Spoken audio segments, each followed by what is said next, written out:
안녕하세요. orlando 캠입니다. 오늘 또 시황 분석과 더불어서 종목 분석해보는 시간을 갖도록 하겠습니다. 자, 오늘 시장부터 한번 보겠습니다. 시장은 다우가 0.09%로 뭐 크게 일단 무너진 거 없었고, 나스닥이 1%, 그 다음에 S&P 500이 0.53%, 러셀은 좀 많이 올라갔습니다. 왜 이렇게 됐는지 제가 나중에 말씀을 드리겠고, 오늘 장도 거의 다우는 일단 V자 반등해서 그 직전 고점까지 올라오면서 거의 등락이 없었고, 자, 나스닥만 조금 하락이 계속해서 되고 있다.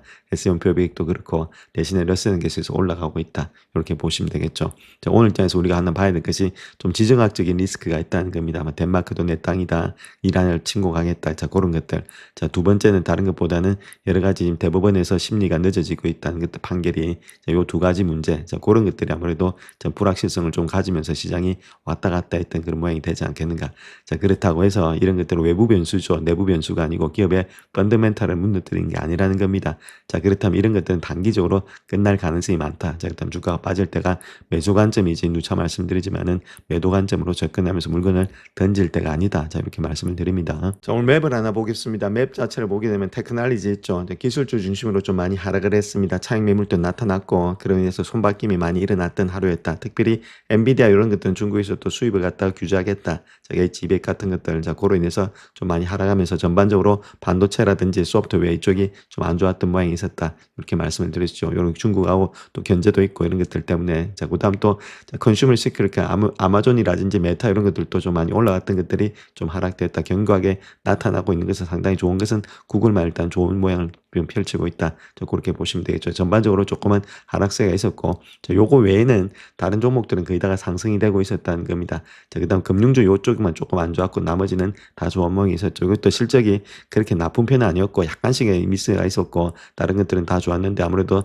지금 금리나 그 금리에 대한 10% 상한선, 자, 그런 것들 때문에 조금은 이제 반등이 일어나지 못하면서 하락되는 모양이기 때문에 이런 것들은 좀 빠질 때는 우리가 좀 매수 관점에서 들어가야 될 때가 아니겠는가. 자, 그렇게 보여지고 있죠. 그래서 전반적으로 시장 자체가 나머지는 일단은 좋은 모양이 있었다. 이렇게 말씀드립니다. 자, 그래서 하루 동안의 퍼포먼스 보시게 되면 11개 섹터 중에서 3개가 하락하고 나머지 9개는 상승 중에 있다는 겁니다. 시장이 아직까지는 순환매가 일어나고 있는 거지 주가 자체가 폭락했다. 자, 그렇게 보긴 힘들겠죠. 그래서 이런 종목이 좀 쉬어가고 나머지 종목들이 올라가는 모양을 띠고 있다. 즉 테크놀리지라든지 컨슈머 시클리컬 이런 것들이 경기 순환주 중심으로 좀 쉬고, 자, 나머지 경기 방어주라든지 에너지, 그 다음에 원자재, 금은 같은 것들로 지금 장세가 옮겨가고 있다. 그렇게 보시는 것이 정답이다. 이렇게 보시면 됩니다. 시장이 죽은 게 아니고 손바뀜이 일어난다. 자, 그걸 말씀드리겠습니다. 그걸 차트를 통해서도 한번 알아보겠습니다. 자, 오늘 S&P 500 지수는 0.5% 정도 하락을 했고, 그에 반해서 러셀은 좀 많이 올라갔죠. 자, 그 이유를 보시게 되면 저번에 한번 말씀을 드렸는데 11월 24일 날 있죠. 11월 27일입니다. 여기도 마찬가지로 11월 26일, 27일 정도 되고 있는데, 자, 똑같은 고점이죠. 똑같은 고점이라는 겁니다. 똑같은 고점인데, 자, 요거 자체는 지금 S&P 500 지수고 옆에 있는 것은 러셀 지수다. 이렇게 말씀드릴 수 있는데, 자, S&P 지수는 그 이후부터 시작해서 올라간 폭이 상당히 많죠. 얘는 이제 올라간 폭이 요거밖에 안 된다는 겁니다. 이렇게 얘가 지금 따라가고 있다는 거겠죠. 얘가 주도주가 아니고, 자, 그걸 먼저 아셔야 된다. 이렇게 말씀드릴 수 있겠죠. 그래서 지금 모습에서 여기 저점에서 올라가는 폭을 본다면 얘는 벌써 13%는 올라갔고, 자, 얘 같은 거는 그만큼 안 올라갔다는 거겠죠. 이제 올라가는 폭이 여기서 여기까지니까 6%밖에 안 올라갔다는 겁니다. 아직까지 더블 정도가 더 올라가야만이 S&P 500을 따라잡을 수가 있다는 겁니다. 그래서 얘가 지금 이제 쉬고 있고, 그 다음에 얘가 지금 달리고 있다. 그 이야기입니다. 자, 그런 모양이 현재 모습 속에 있대서 어느 정도 키높이를 맞추면서 밸런스가 지금 이제 들어맞으면서 소형주가 조금은 올라가는 모양이 있다. 중형주라든지 대형주가 좀 쉬는 가운데 있다. 이렇게 먼저 말씀을 드리겠습니다. 자, 오늘 S&P 500 지수는 0.5% 정도 하락을 했고, 그에 반해서 러셀은 좀 많이 올라갔죠. 자, 그 이유를 보시게 되면 저번에 한번 말씀을 드렸는데 11월 24일 날 있죠. 11월 27일입니다. 여기도 마찬가지로 11월 26일, 27일 정도 되고 있는데, 자, 똑같은 고점이죠. 똑같은 고점이라는 겁니다. 똑같은 고점인데, 자, 요거 자체는 지금 S&P 500 지수고 옆에 있는 것은 러셀 지수다. 이렇게 말씀드릴 수 있는데, 자, S&P 지수는 그 이후부터 시작해서 올라간 폭이 상당히 많죠. 얘는 이제 올라간 폭이 요거밖에 안 된다는 겁니다. 이렇게 얘가 지금 따라가고 있다는 거겠죠. 얘가 주도주가 아니고, 자, 그걸 먼저 아셔야 된다. 이렇게 말씀드릴 수 있겠죠. 그래서 지금 모습에서 여기 저점에서 올라가는 폭을 본다면 얘는 벌써 13%는 올라갔고, 자, 얘 같은 거는 그만큼 안 올라갔다는 거겠죠. 이제 올라가는 폭이 여기서 여기까지니까 6%밖에 안 올라갔다는 겁니다. 아직까지 더블 정도가 더 올라가야만이 S&P 500을 따라잡을 수가 있다는 겁니다. 그래서 얘가 지금 이제 쉬고 있고, 그 다음에 얘가 지금 달리고 있다. 그 이야기입니다. 자, 그런 모양이 현재 모습 속에 있대서 어느 정도 키높이를 맞추면서 밸런스가 지금 이제 들어맞으면서 소형주가 조금은 올라가는 모양이 있다. 중형주라든지 대형주가 좀 쉬는 가운데 있다. 이렇게 먼저 말씀을 드리겠습니다. 자, 반면에 일단 나스닥 한번 보겠습니다. 여기는 S&P 500이다. 이렇게 말씀을 드릴 수 있겠고, 이건 나스닥입니다. 나스닥하고 요거하고 한번 비교해 보겠습니다. 어떤 식으로 형성이 되고 있는지. 자, 그런 가운데 또 이거는 뭐 12%라고 아까 말씀을 드렸죠. 저점에서 고점까지가 한 12%, 13% 되고 있다. 자, 그렇다면 나스닥은 저점에서부터 고점에서부터 여기까지 올라갔던 폭이 17%입니다. 얘가 많이 올라갔죠. 그러니까 나스닥이 지금 많이 올라가 있다는 겁니다. 즉 말해서 밸류에이션이 좀 높다는 겁니다. 12에서 13, 뭐 12 이렇게 되고 있으니까. 그래서 얘는 지금 이제 나스닥이 안 올라가는 이유가 얘가 좀 쉬고 있는 반면에 있고, 그다음에 다우라든지 러셀 이런 것들이 올라가면서 얘를 갖다 좀 따라잡고 있다는 거겠죠. 그래서 얘는 지금 이제 쉬고 있는데 다른 종목들이 올라가면서 순환매가 펼쳐지고 있는 장세가 지금 장세라는 게 장세가 완전히 무너진 것이 아니다. 자, 그렇게 말씀을 드릴 수 있겠습니다. 자, 시장에서 금이라든지 은 가격이 올라가고 있고 이런 것들이 안전자산이 계속해서 올라가고 있다는 말은 시장이 조금 불안하다 그 이야기를 하고 있습니다. 불확실성도 있고 좀 불안한 것들, 그 이유는 이란에 대한 조치를 갖다가 취해야 할 의무감을 느끼고 있다. 트럼프가 그렇게 이야기하고 있고 또 데리고 온다 그 이야기죠. 그 다음에 행정부는 위험성을 저울질하고 있다는 겁니다. 즉 말해서 쳐들어갈지 말지 이야기를 하고 있다는 거죠. 안보팀이 아무래도 최근에 무력 공격을 감행할지 여부를 두고 의견이 분분하고 있다. 그렇게 말을 하고 있습니다. 그러니까 지금 이제 상당히 안 좋은 모양이 있다는 겁니다. 쳐들어갈 수도 있다는 이야기가 되겠죠. 그렇게 했을 때는 석유가 있으니까 이란이 또 호르무즈 해협 이런 것들을 지나갈 때 그 막아버리면 또 여러 가지 문제가 발생하겠죠. 이런 것들이 불확실성이 내재가 되고 있다. 자, 그렇게 말씀드릴 수 있겠고, 두 번째는 덴마크도 마찬가지입니다. 저 솔직함 회담 후에도 벤스라든지 루비오와 그린란드 문제에 대한 미국과의 근본적인 의견차가 여전히 남아있다. 그렇게 말을 하고 있죠. 트럼프 같은 경우에는 아무래도 미국의 통제하에 들어가면은 나토가 더욱더 강력해진다. 가져오겠다. 그 이야기를 하고 있습니다. 그러니까 이런 지정학적 문제에서 계속해서 삐끗삐끗거리고 있으니까 시장이 계속해서 이렇게 불협화음을 나타내고 있다. 그렇게 말씀을 드립니다. MBC 뉴스가 미국의 내부 계획에서 그린란드 매입 비용을 갖다가 5천억 달러에서 7천억 달러로 추산되고 있다. 그래서 향후 몇 주 안에 매입 제안서를 작성하도록 지시받았다. 이렇게 말을 하고 있죠. 그래서 그렇게 이야기하고 있는데 한 700빌리언 정도 이야기하고 있는데 이게 보시면 UR 나포세라 우리는 안 판다 이렇게 이야기를 하고 있죠. 자, 안 팔면 어떻게 되겠습니까? 우리가 또 쳐들어가겠죠. 막 그런 일들이 일어나고 있다는 겁니다. 그래서 지정학적인 고조가 상당히 일단 고조되고 있는 것들, 이제 이런 것들이 지금 시장에 상당히 불확실성을 갖고 오고 있다. 그렇게 이야기를 하고 있습니다. 자, 오늘 시장이 좀 불안한 이유는 결국은 대법원이 계속해서 판결을 미루고 있기 때문이죠. 그래서 수요일에 트럼프의 관세에 대한 판결을 내릴 수도 있는데 또 내리지 않고 있으니까 상당히 불안하다. 자, 그렇다면 만약에 또다시 판결을 미룬다 했을 땐 그때는 어떤 의미가 있는지 시장이 좀 조정을 받고 있는데, 자, 그거 자체를 본다면 결론적으로 심리지연은 대법원이 해당 사안 갖다 중요한 사건으로 보고 있다는 신호겠죠. 자, 우리 좀 불확실성이 조금 더 길어지지 않겠는가, 그렇게 볼 수가 있다는 겁니다. 자, 그래서 만약에 관세 판결이 계속해서 지연이 되고 있을 경우에는 2월 말이라든지 그 이후로 미뤄질 가능성이 있다. 자, 그렇게 됐을 때는 트럼프 행정부의 유리한 판결이 나올 가능성도 높아질 수 있다. 그렇게 말하고 있죠. 자, 칼시라든지 폴리마켓 이런 데서의 베팅 시장에서는 트럼프의 관세 정책에 찬성하는 판결을 갖다가 각각 32%, 28%로 보고 있죠. 상당히 안 좋게 보고 있는데 계속해서 지연되면 지연될수록 좀 트럼프에게는 유리한 입장이 되지 않나. 자, 그렇게 보고 있다는 겁니다. 자, 그래서 만약에 트럼프가 패소할 가능성이 높다고 했을 때는 IEEPA의 관세 대부분을 갖다 대체할 준비를 하고 있다. 플랜 B, C가 있다는 거겠죠. 그래서 다른 법률을 이용해서 철강, 알루미늄, 목재, 기타 부분의 수입 관세를 부과했기 때문에 이러한 부분별의 관세는 이번 소송의 쟁점이 아니라는 겁니다. 그래서 코스코라든지 레이벤, 안경업체들이 있죠. 그런 것들이 수주를 해놓고 있는데 소비업체들이 조금 일단 아무래도 강하게 반발이 되면서 자, 그런 업종들이 빠졌던 것이 올라갈 가능성이 많은 거지. 이런 업종들은 큰 타격은 없다. 자, 그렇게 일단 요거하고 이제 주식을 거래하고는 크게 일단 상관이 없을 수가 있다. 그렇게 이야기를 하고 있습니다. 자, JP 모건도 똑같은 생각을 하고 있는데 법률 전문가들은 대법원이 관세 부과를 승인하기 위해서 비상권한법, IEPA 이런 것들을 사용하는 것에 대해서 반대하는 판결을 내릴 것으로 계속해서 예상은 되고 있지만은 자, 결정 자체가 매주 이렇게 지연되면은 트럼프가 승소할 가능성이 높다는 겁니다.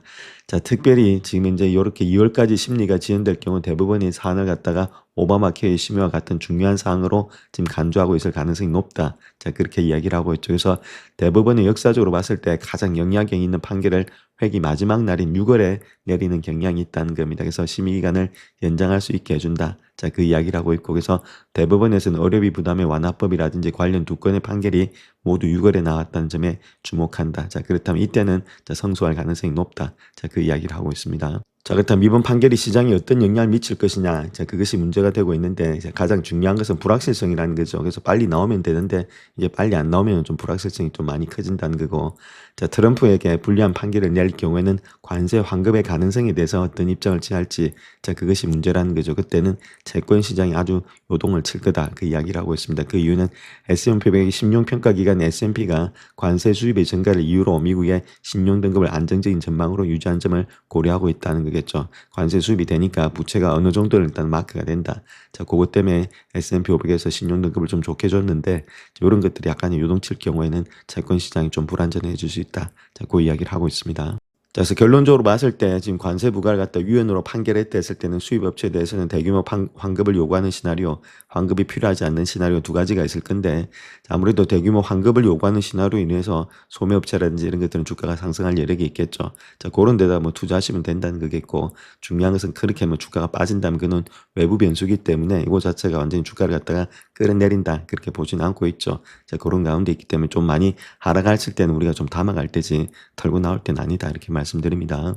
자, 다음 뱅크 오브 아메리카에서 이야기하고 있는 내용인데 일부 트레이더들은 시장의 위험 요소를 갖다 고려해 볼 때 현재 시장이 지나치게 안정적이라고 말하고 있다. 그럼에도 불구하고 변동성의 급등에 대비하는 방법이 있어야 된다. 자, 거기에 대해서 이야기를 하고 있습니다. 자, 시장은 트럼프의 최근의 정책 요구에 큰 변동성을 보이지 않고 있다. 오히려 거래자들이 이상할 정도로 침착한 반응을 보이고 있다. 자, 그렇게 이야기를 하고 있고 투자자들이 격동의 시기에 좀 대비를 해야 된다. 자, 그렇게 말하고 있는데 자, 미국인들의 비용 부담을 완화하기 위해서 여러 차례 발언을 갖다 했는데 신용카드 회사의 이자율을 갖다 10% 제한, 대형 투자기관들이 단토주대를 추가로 매입하는 것을 금지, 뭐 이런 것들이 있죠. 자, 그 다음에 또 이런 것들의 금리라든지 월 상한을 낮추기 위해서 2천억 달러의 규모의 모기지 채권을 갖다 매입하도록 의원들에게 지시했다는 것들. 자, 이런 조치들 모두가 11월에 중간선거를 위해서 하고 있는 것인데 중요한 것은 아무래도 4년 동안 임기 중에서 중간선거는 시장에서 큰 변동성, 그 다음에 부진을 가져오는 경우가 많기 때문에 조금은 변동성에 유의를 해야 된다. 자, 그 이야기를 하고 있습니다. 자, 현재 미국 정부가 중간선거를 앞두고 물가 부담 완화에 초점을 맞추면서 정책 변동성 결함이 아니라 특징으로 남을 거다. 자, 그렇게 이야기를 하고 있는데, 자, 가장 중요한 것은 예측 불가능한 정책의 전형적인 결과 중에 하나가 시장의 일단 상관관계가 약화된다는 겁니다. 자, 그런데 이는 광범위한 시장의 주식들이 같은 방향으로 움직이는 경향이 많이 줄어들었다. 자, 그렇게 이야기를 하고 있죠. 그래서 지금 가는 종목은 가는데 안 가는 종목도 안 가고 자, 그런 것들이 되고 있다는 겁니다.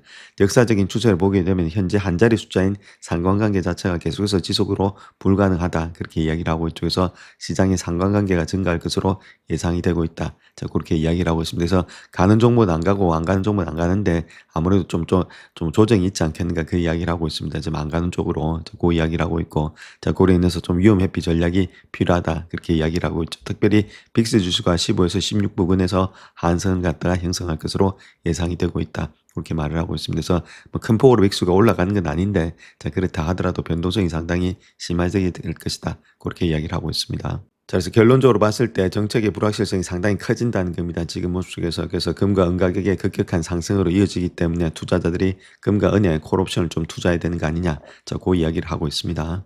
자, 오늘 연준의 카시카리가 이야기했던 내용을 보시게 되면 경제는 혼란스럽고 고용시장은 약세 조짐을 보이고 있다. 인플레이션 여전히 높지만은 올바른 방향으로 가고 있다. 그렇게 이야기를 하고 있죠. 그래서 전반적으로 경제 자체는 상당히 회복력이 일단 강해 보인다. 그게 경제가 나쁜 건 아니다. 그렇게 이야기를 하고 있고 예상만큼 둔화되진 않았다. 자, 그렇게 이야기를 하고 있는데 결론은 일단 K자형 경제 형태를 보이고 있다. 그렇게 이야기를 하고 있습니다. 자, 그렇다면 K자형 경제를 보이고 있다는 말은 아무래도 저소득은 돈을 갖다 못 쓰고 있다는 거겠죠. 저소득이 돈을 못 쓰고 있다는 의미는 자, 결론적으로 했을 땐 저소득을 갖다가 어느 정도 부양을 시켜야 됩니다. 저 어포더빌리티에서 살 거 못 살 거 차도 못 사고 있는데 자, 일단 정부 자체는 이쪽에다 관심을 많이 쓰겠죠. 선거가 있으니까 결론은 일단 경기 부양주라든지 자, 그런 것들이 계속해서 상반기 동안은 상승될 가능성이 많이 있다. 자, 그렇게 우리가 보시면 되겠습니다. 자, 그다음 또 이건 노무나 정권에서 이야기하고 있는 내용인데 지금 이제 선물 포지션이 쪽인 빅스 지수입니다. 공포 지수의 빅스 지수의 공매도가 선물 포지션이 상당히 많았다는 겁니다. 자, 지금은 이제 많이 내려갔다 지금 튀어 오르고 있죠. 그래서 지금 이제 공매도를 갖다가 청산하는 그런 목적이 있기 때문에 이런 것들이 지금 빅스가 올라감으로 인해서 자, 아무래도 주가 자체가 상당히 많이 떨어지고 있는 거 아니냐. 자, 그렇게 된 저 보고 있습니다. 자, 그래서 노무라에서 이야기하고 있는 내용을 보게 되면은 시장 전반에 걸쳐서 나타난 긍정적인 신호가 있고 성장 지표가 있다. 자, 그로 인해서 지금 수요를 갖다 촉발시키고 있고 자본 지출이라든지 이런 게 조기 투자를 바탕으로 493개 기업으로서 좀 전환이 돌고 있다. 돈이 이쪽으로 돌고 있다. 그 이야기를 하고 있죠. 빅세븐보다는 요쪽 기업이다. 그렇게 말을 하고 있고 그 이유는 경제 회복에 대한 조정에 대한 인식이 조금 나타나고 있다. 자, 회복이 되고 있다는 거겠죠. 그로 인해서 애니벌 스프리츠가 좀 나타나고 있다. 그래서 마진 뎃들을 많이 사용해서 묻지마 투자도 조금은 일어나고 있다. 그렇게 이야기를 하고 있고 특별히 미국 증시 전반에 걸쳐 있는 베타라든지 변동성 상승 요인이 테마가 나타나고 있다는 겁니다. 이런 데서 경기 순환주, 경제 민감주, 방어주, 채권 대형주 이런 것들이 우수한 성격을 보이고 있는 반면에 AI 자본 수익성 우량 방어주 이런 것들이 조금은 아무래도 분야한 성격을 보이고 있는 것이 대형주다. 자, 그렇기 때문에 지금은 주식 테마라든지 섹터 쪽으로 자금이 돌고 있고 시총 대비해서도 아무래도 동일 비중 투자가 조금 더 관심을 갖고 있다. 그렇게 이야기를 하고 있죠. 근데 이런 것들도 조금은 시간이 지나가게 되면은 또 테마가 또 빅세븐 쪽으로 돌 수가 있으니까 너무 테마에는 쏠리지 마시고 좀 빠질 때 이런 것들 아직 상반기까지 이런 것들이 좀 더 가지 않겠는가. 자, 그렇게 볼 수가 있다는 겁니다. 자, 오늘 경제 지표가 나왔는데 그거 한번 보겠습니다. 자, 먼저 봐야 될 것이 PPI 지수 있죠. 자, 11월 달 겁니다. 이거 자체가 0.2% 예측했는데 0.2% 정도 나왔다. 자, 그렇게 보시면 되겠고 콜 PPI 이런 것들도 0.2% 예측했는데 0%가 나왔으니까 자, 아무래도 다른 것보다는 일단 생산자 물가 지수가 좀 내려가고 있다. 물가 지수가 내려가고 있으니까 아무래도 인플레이션도 그렇게 올라가는 모양은 안 나타나고 있다. 이렇게 말씀을 드릴 수 있겠죠. 또 애틀란타 페드의 GDP 나우 같은 경우는 5.1%를 예측했는데 5.3%나 나왔다. 상당히 많이 올라가고 있다는 거죠. 경제가 나쁘진 않다. 자, 그 이야기를 하고 있습니다. 자, 그 다음 또 하나 봐야 될 것이 경제 지표 중에서는 리테일 세일이 있죠. 자, 요거는 소매 판매 있죠. 콜 리테일 세일 이런 것들이 조금은 예측치보다는 0.5인데 0.6, 0.4인데 0.5 저번보다도 상당히 좀 좋게 나왔죠. 자, 근데 여기 11월 달 거라는 게 또 11월 달 거. 그래서 크게 지금 이제 이런 지표라든지 PPI 지수가 다 11월 달 거기 때문에 크게 이게 요동칠 건 없는데 자, 그럼에도 불구하고 소매 지표가 좋다는 이야기는 금리를 인하할 필요가 없겠죠. 자, 그로 인해서 이런 것들도 시장에 약간은 영향을 미쳤다는데 큰 영향은 아니고 아무래도 11월 달 지표니까 좀 지표가 좀 늦다. 좀 우리가 알아놓으셔야 되겠다 이렇게 말씀드립니다. 자, 연준의 베이지북이 나왔는데 12개 지역 중에서 8개 지역에서 경제활동이 소폭 또는 완만하게 회복이 되었다. 그렇게 말하고 있고 3개 지역은 보합이었고 1개 지역은 감소가 되었다. 그렇게 말을 하고 있죠. 자, 연말연시 소비가 도움이 되었지만 주로 고소득층의 구매자들이었고 저소득층의 소비자들은 가격이 더욱더 민감해졌다. 그렇게 말을 하고 있습니다. 자, 고용은 대체로 보합세로 보였고 임금은 완만하게 상승되었고 재고가 소진됨에 따라서 관세 비용이 가격에 반영되기 시작했다. 이렇게 말하고 있죠. K자형이 되고 있다. 자, 그 이야기를 하고 있습니다. 자, 지난해 급등세에 이어서 2010년도에도 금과 은 가격이 계속해서 연일 최고치를 경신하고 있는데 자, 그 이유가 어떤 것인지 거기에 대해서 한번 살펴보겠습니다. 그래서 은 같은 경우는 거의 지금 이제 2주 동안에 30%나 상승했다는 겁니다. 은 같은 경우는 그다음에 골드라든지 구리 이런 것들은 거의 한 6%까지 상승을 했죠. 자, 그만큼 일단 상승세가 올해 들어서도 가파르게 나타나고 있다 이렇게 밝히고 있습니다. 자, 그 이유는 최근에 몇 주 동안에 베네수엘라, 이란, 그린란드 문제부터 시작해서 연준의 독립성에 대한 공격까지 워싱턴에서 쏟아져 나오는 끊임없는 뉴스가 귀금속에 대한 확신을 더욱더 강화시키고 있다는 겁니다. 다 내 땅이다, 다 내 거다. 연준의 의장까지도 물러나라. 자, 자른다. 자, 아무래도 검찰에 기소하겠다. 그런 식으로 나오니까 불안하다는 거죠, 사람들이. 불안하니까 믿을 것은 국채를 믿을 수는 없는 입장이고 금밖에 없다는 거죠, 금은 동밖에. 자, 그런 것들이 미 정부의 개입주의적인 성향이 강해질 조짐이 보이면서 투자자들은 안전자산으로 계속해서 올리고 있다는 겁니다. 자, 그로 인해서 지정학적 헤드라인이 너무 많고 단순한 헤드라인 뉴스가 아니고 이런 것들은 구조적인 체제 변화를 반영한 거 아니냐. 자, 그런 가운데 있기 때문에 중국도 다 털어버리고 금으로 갈아타고 있죠. 그러니까 지금 믿을 게 금밖에 없다. 자, 그런 식으로 생각하고 있다는 겁니다. 자, 그런데 원래는 역사적으로 봤을 때 아무래도 이렇게 일단 지정학적 충격이 있죠. 이런 것들은 시장에 오랫동안 영향을 미치지 않는 경향이 있다는 겁니다. 잠깐 반짝하고 나가야 되는데 지금은 그런 게 아니라는 거죠. 트럼프 행정부의 추가적인 정치적 상하 전개 이런 것들이 주요 지수들의 하락이 되고 있다. 이렇게 말하고 있고 거기서 귀금속 시장 자체에서는 좀 다른 이야기를 갖고 있다는 겁니다. 즉 말해서 최근에 전술적인 반등 자체 이런 것들이 미국과 전 세계의 불안정한 그런 심화에 기인하고 있다. 이렇게 말하고 있죠. 이것이 단순한 게 아니고 조금 더 지속적으로 될 가능성이 많다는 겁니다. 자, 그로 인해서 거시경제라든지 지정학적 우려, 그에 대한 해지 수요의 증가로 인해서 금값이 향후 몇 달 안에 5,000달러까지도 충분히 도달할 거다. 그렇게 이야기를 하고 있죠. 뭐 5,400까지도 불마켓에서는 갈 수 있다. 자, 그 이야기를 하고 있습니다. 그래서 요거 자체가 시장 자체에서 오랫동안 영향을 미치지 않는 옛날하고는 좀 다른 경향이 있다. 지속적인 구조적인 문제다. 자, 그 이야기를 하고 있습니다. 자, 그 다음 또 이란과의 긴장이 고조되고 있기 때문에 세계 에너지 수송의 중요한 수로인 호르무즈 해협을 갖다가 통한 석유 수송이 중단된다. 자, 그렇게 했을 때는 석유보다는 금이 선호되는 자산이다. 자, 그렇게 말할 수 있겠고, 주말 동안 이란 국민들에게 정권에 대한 시위를 계속할 것을 촉구하고 있죠. 그래서 도울 준비가 돼 있다. 자, 이런 것들이 아무래도 시장에서 상당히 불안한 점을 나타내고 있다는 겁니다. 자, 석유 시장은 또한 위험 프리미엄을 가격에 반영하는데 주저와 있기 때문에 상반기에는 다소 또 공급 과잉이 예상이 되고 있다. 자, 그렇기 때문에 지금은 금이 분산 투자의 잠재적 측면에서는 가장 적합한 해지의 자산이다. 그렇게 말을 하고 있죠. 또한 트럼프가 그린란드에 대해서도 공격적인 발언을 계속해서 쏟아내고 있다는 겁니다. 미국의 일부가 반드시 돼야 된다. 자, 그 이야기를 하고 있죠. 그러니까 불확실성이 계속해서 일단 고조를 찌르면서 자, 금으로 돈이 모이고 있다. 그 이야기를 하고 있습니다. 자, 그래서 현재 금은 가격의 단기 상승세에 결정적 영향을 미치는 요인은 트럼프의 베네수엘라 공격, 그린란드, 그다음 이란에 대한 추가 군사력 사용 가능성 이것들이 가장 큰 문제다. 이렇게 말하고 있죠. 그래서 미국이 국제정책에서 개입주의로 방향을 전환하고 있다는 겁니다. 이런 것들이 가장 크게 일단은 영향을 미치고 있고 그로 인해서 다른 국가들도 외교 정책에 영향을 미친다는 겁니다. 자, 그 이유는 계속해서 미국의 개입이 더욱더 커지니까 다른 국가들 역시도 석유나 금, 기타 원자재의 비중량을 늘리기 시작하겠죠. 뺏기기 싫어서 그러니까 금으로 자금이 몰리고 있다는 거겠죠. 그래서 이런 것들 계속해서 압박을 가하니까 자, 다른 나라에도 비축을 갖다가 가하고 있다. 그래서 아무래도 금값이 계속해서 올라가고 있다. 그렇게 이야기를 하고 있습니다. 자, 트럼프의 신용카드 금리 인하 위협 자체가 은행들을 압박하고 있다. 그렇게 말하고 있고 일부 투자자들은 그의 허세를 간파하고 있다. 그렇게 이야기하고 있는데 자, 그 내용에 대해서 한번 살펴보겠습니다. 자, 그래서 투자자들이 은행 주식을 갖다가 할인된 가격에 매수할 수 있는 저렴한 기회가 왔다. 그렇게 말을 하고 있고, 특별히 트럼프가 신용카드 이자를 갖다 1년간에 10%로 제한하는 방안을 제시한 후에 은행주들이 크게 타격을 입고 있다는 겁니다. 근데 이것이 한 번만 이렇게 일어났던 것이 아니고 매년마다 이렇게 중간선거라든지 대선이 있을 때마다 일어났던 일들입니다. 자, 그렇기 때문에 우리가 이런 것들 잘 아시면은 빠질 때가 또 매수의 관점이다. 자, 그렇게도 볼 수가 있겠죠. JP 모건 웰스파고 5% 이상 하락했고, 시디그룹 역시도 2.5에서 4.1%까지 하락이 되고 있다. 자, 그렇게 말을 하고 있죠. 특별히 금리 상한제가 신용카드 사업의 상당 부분을 수익성을 얻게 만들 수 있다. 자, 그렇게 경고하고 있는데, 자, 금리 상한제로 인해서 은행들이 신용 등급이 낮은 소비자들에게는 대출을 제공하지 않게 될 것이다. 자, 그런 것들로 인해 뭐 소파이라든지 이런 다른 회사들, 페이팔 이런 것들이 또 주가가 올라갈 수 있겠죠. 자, 그렇게 말을 하고 있는데 중요한 거는 JP 모건의 트레이딩 데스크 입장에서는 트럼프가 이러한 제안을 갖다 실제로 이행하지는 힘들다. 자, 그렇게 말을 하고 있죠. 자, 그 이유에 대해서도 한번 살펴보겠습니다. 자, 금리 상한제를 도입하기 위해서는 새로운 법안이 통과돼야 되는데 현재 공화당 내에서도 필요한 표를 확보하지 못했고 게다가 민주당이 선거가 있는 해에 트럼프에게 승리를 안겨줄 가능성도 없죠. 법안이 통과될 가능성이 없다는 겁니다. 자, 그로 인해서 저가 매수 기회다.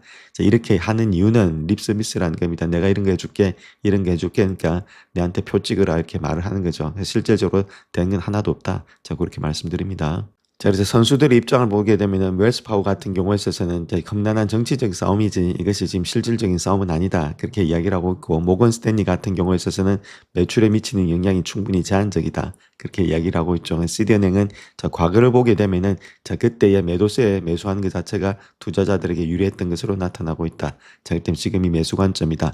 뱅크 오브 아메리카도 마찬가지로 첫 번째는 자, 법안이 통과될 가능성은 없겠고 통과된다 하더라도 상당한 난관이 있기 때문에 비자라든지 메스트에 대한 그런 미치는 영향도 제한적이다. 자, 그렇게 말을 하고 있죠. 그래서 전반적으로 봤을 때 경제적 여파를 관리해왔기 때문에 이런 것 자체가 크게 문제가 되지 않는다. 자, 결론적으로는 매수 관점이다. 그 이야기를 하고 있습니다.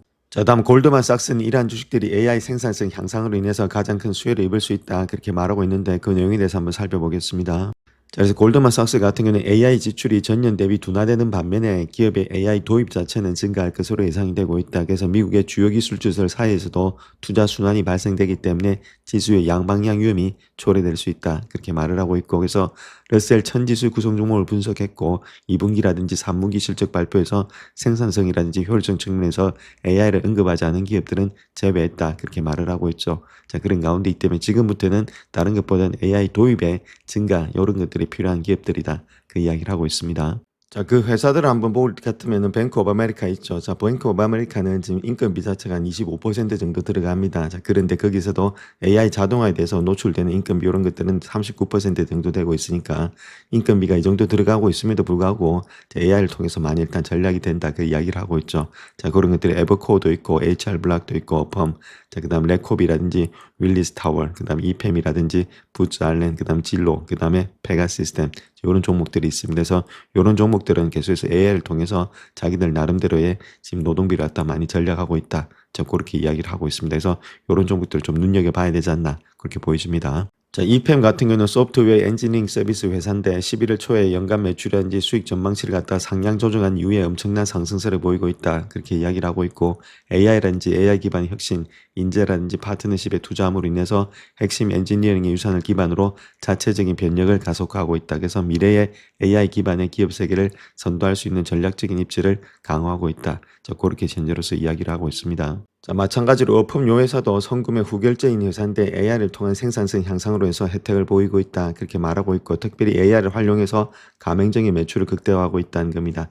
2025년도에 중반에 출시된 어댑트 AI AI 자체를 통해서 고객에게 개인화된 결제 옵션을 제공하고 있고 이를 통해서 고객 참여도를 높일 수 있다. 자, 그렇게 말을 하고 있죠. 그래서 다른 대출 기관이 접근할 수 없는 데이터를 사용해서 이러한 모델을 개선함에 따라서 신용 승인이라든지 판매 시점에서의 소비자 이용률의 향상이 되면서 가맹점의 가치라든지 신용 결과가 개선되고 있다. 자, 그렇게 말을 하고 있죠. 그래서 여기도 마찬가지로 트럼프 대통령이 이자를 갖다 1년간 10%로 제한한다. 자, 그렇게 한 후에는 12% 정도가 하락했다는 겁니다. 자, 그렇기 때문에 이런 것들이 시행이 될지 불확실하기 때문에 자, 아무래도 많이 빠질 때가 또 매수 관점이 아니겠는가. 자, 그렇게 볼 수가 있다는 거겠죠. 자, 다음 구독자님이 요청하신 질문에 대해서 답변을 드리겠습니다. 근본적으로 궁금증이 있는데 주가를 구할 때는 왜 미래의 EPS라든지 매출을 기준으로 구하는 건지 알 수 있는지 자, 거기에 대해서 말씀하셨고 가격은 미래를 반영한다던데 관세 폭락과 같은 현재 이슈에도 즉각적으로 반응하는 것이 아무래도 주가인데 이렇게 상반된 모습을 잘 이해하지 못하겠다.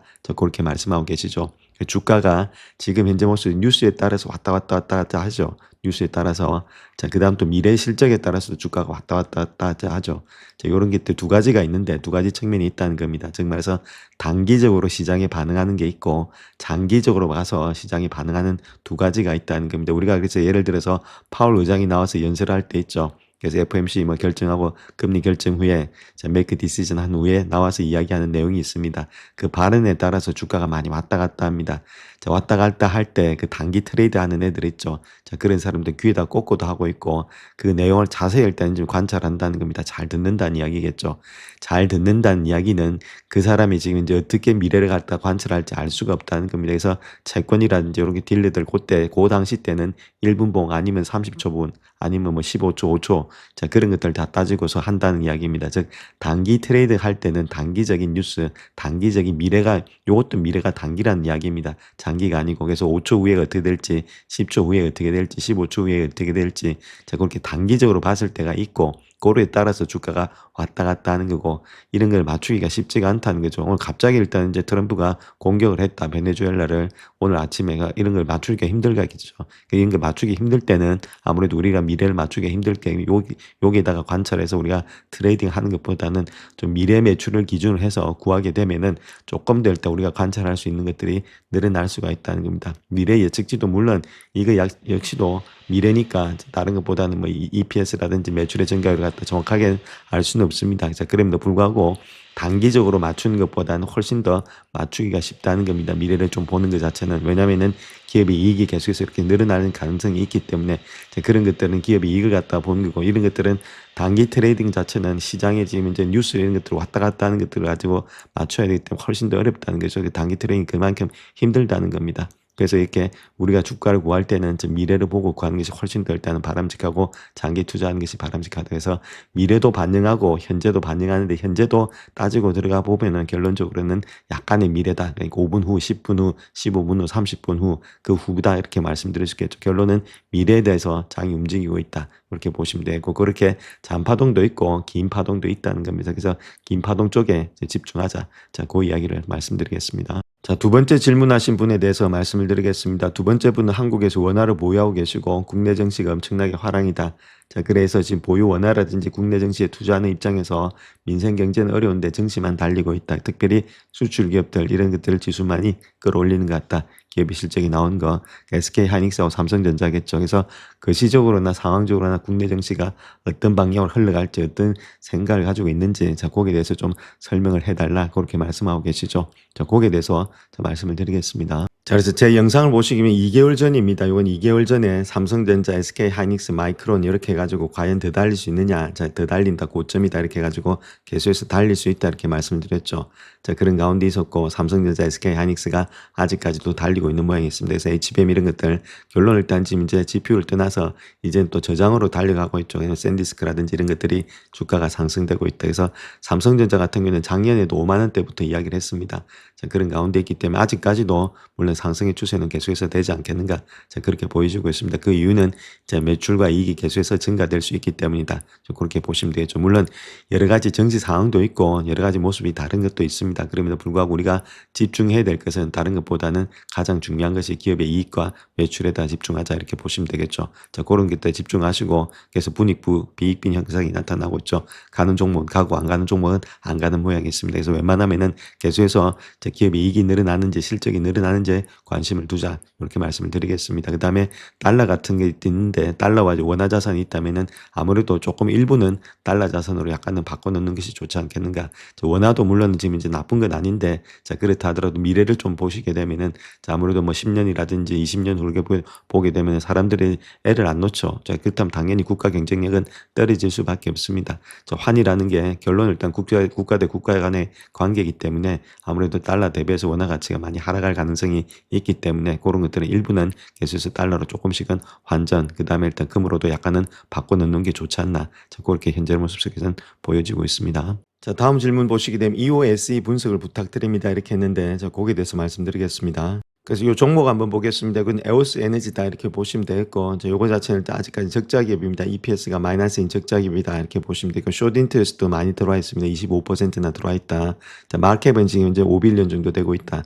다음 소형주다 이렇게 보시면 되겠죠. 소형주들은 우리가 적자 기업 이런 것들은 조심해서 투자하시고 자 많아도 많은 종목들이 내 돈의 포트폴리오에 5%라든지 뭐 10% 이상이 들어가시면 안 됩니다. 너무 많은 돈이 들어갔으면 안 된다. 왔다 갔다 하는 폭이 많기 때문이다. 이렇게 먼저 말씀드리겠습니다. 자, 그래서 이 회사가 어떤 회사냐면 아연 기반의 배터리 저장 시스템, 그래서 BESS의 설계라든지 개발, 제조, 마케팅을 전문하는 회사다. 그렇게 말을 하고 있고, 자, 그래서 특별히 삼성 전력망 분야에서 리튬 이온의 배터리를 대체할 수 있는 비가연성 안정성을 제거하는 리스의 기술로 잘 알려진 회사다. 저 그렇게 이야기를 하고 있죠. 그래서 저 에너지 관련된 그런 솔루션을 제공하는 회사다. 그렇게 밝히고 있습니다. 그래서 이 회사의 지금 이제 EPS라든지 이런 걸 한번 보겠습니다. 2027년도가 돼야만 양전환이 되고 있습니다. 그러니까 아무래도 뭐 양전환 되기 전이니까 좀 좋은 모양은 되고 있다 이렇게 보시면 되겠죠. 그러면 양전환이 될 때 매출이 계속해서 증가되고 있는지도 계속해서 관찰하셔야 된다. 이때가 많이 뛸 때니까 저 그런 것들 한번 체킹해 보자 이렇게 말씀드릴 수 있겠죠. 지금은